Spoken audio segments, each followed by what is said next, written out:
Morning students, Centum Max 8th Max Samachir Chapter 1 Exercise 1.1 5th sum பார்க்குறோம். Draw a number line and represent the following rational numbers on it. 9/4க்கு அவன் number line draw பண்ண சொல்லியிருக்கிறான். இதை நம்ம first எடுத்தோன்னே என்ன பண்ணணும் அப்படின்னா, இம்ப்ராப்பரில் இருக்கிறத நம்ம என்ன பண்ணலாம் அப்படின்னா மிக்ஸ்டு ஃப்ராக்ஷனுக்கு மாற்றலாம். சரிங்களா? பாருங்கள், நான் டிவிஷனில் போட்டிருக்க டிவிஷன் அப்ளை பண்ணிக்க. நியூமரேட்டரை உள்ளேயும் டினாமினேட்டர் வெளியே போட்டேன். 2 4s are 8 1. சரிங்களா? இதை மிக்ஸ்டு ஃப்ராக்ஷன் எழுதுனா என்ன செய்வோம்? 2 is a whole number, remainder is a numerator, இது டிவைட் அண்ட் டினாமினேட்டர் 2 1/4. அப்போ என்னோட ஆன்சர் 2 1/4 தான் இருக்குது. சரிங்களா? அப்போ எதுக்கு இடையில 2க்கும் 3க்கும் இடையில இருக்குது. சரிங்களா? ஃபஸ்ட்டு பாருங்கள், 2க்கும் 3க்கும் இடையில நான் எடுத்துட்டேன். ஃபஸ்ட்டு ஹோல் நம்பர் எடுத்தாச்சு.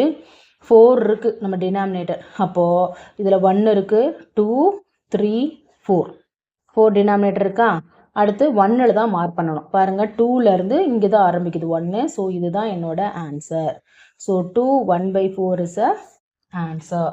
புரிஞ்சதாடா ஃபஸ்ட் ஒன்று? ஓகே. அடுத்து செகண்ட் ஒன் பாருங்கள். இது இப்படி கூட எழுதலாம், இல்லை அப்படின்னா 9/4ன்னு கூட எழுதலாம், ஒன்றும் ப்ராப்ளம் இல்லை. சரியாப்பா? அடுத்து பாருங்கள், இதை எடுத்துக்கோங்க. -8/3. 8/3க்கு நம்ம என்ன பண்ணலாம்? டிவிஷன் அப்ளை பண்ணுவோமா? 2 3s are 6. அப்படி தானடா? 2 3s are 6. மைனஸ் வேல்யூ கொடுத்துருக்காங்க.